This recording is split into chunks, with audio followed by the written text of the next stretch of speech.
All right, so I want to talk about the different types of flame weeders.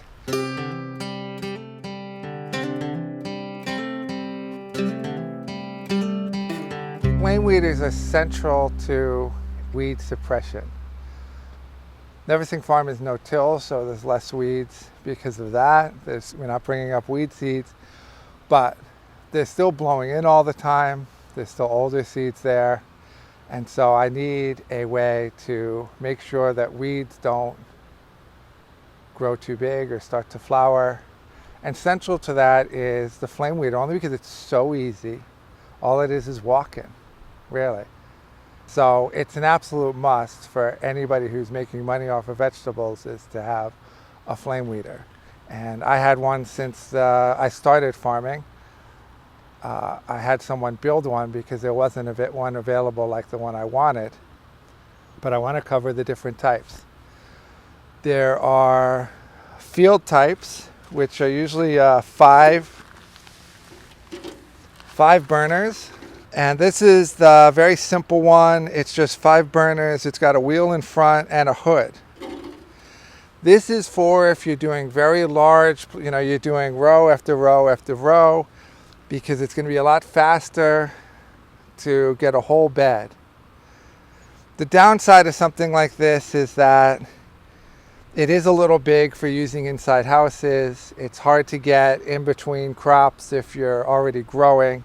The other thing is it does have a hood, which is nice, but the hood itself, I've gone through a couple because they rust immediately because it's just galvanized steel. So if you want to keep it, even undercover outside, it's going to rust pretty quickly. And the rest of it's all steel too, and that's already started rusting, but because it's bigger steel, it will last. The other type of field flame weeder is the type where you're pushing the tank, right? See, I like a nice light tank on my back with a comfortable backpack because, I like to get up and go to different places and get inside a bed. But there are types, if you're doing a lot of burning, you need a big tank, and that's where you're going to be pushing the unit with a big tank on it. So the downside is if you have a lot of hills and dips, you're going to be pushing that around. It's also really hard now, impossible to get inside houses or through doors or inside of a bed. But it's really nice if you're doing large areas. If you need to flame weed an acre, that's what you need, is a nice push with a tank on it. There are some that don't have hoods, so that you're going to burn a lot of propane really, really quickly, and you're going to be refilling it a lot. So that's sort of the downside of not having a hood, is you're not protecting the crops on the side, and you're just not concentrating the heat so that you have to use a lot more propane, and that's not always good. The last version is a much smaller version, which you're covering half a bed or you're doing a path.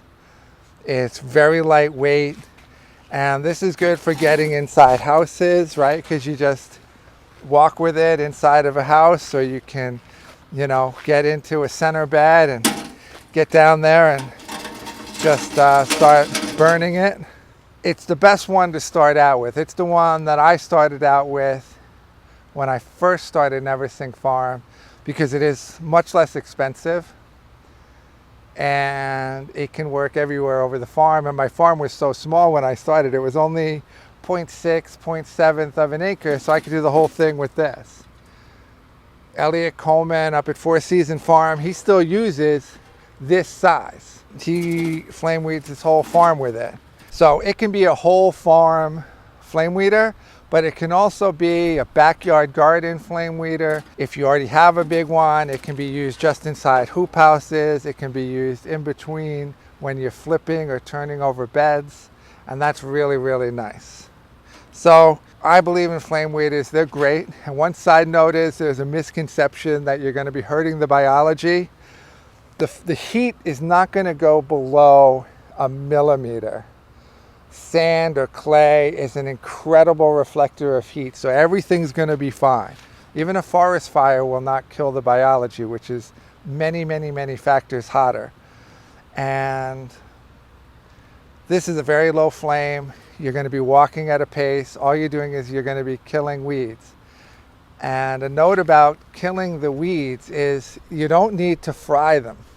All you need to do is heat them up very slightly, and you know you're doing it right when those small weeds wilt and die about a half hour, 45 minutes after you're done. That's how long it takes. You don't need to scorch them. And that's what's nice about having a hood, is that you can be efficient about it and just flame them just enough. So definitely I recommend putting a flame weeder into your system and getting weed free.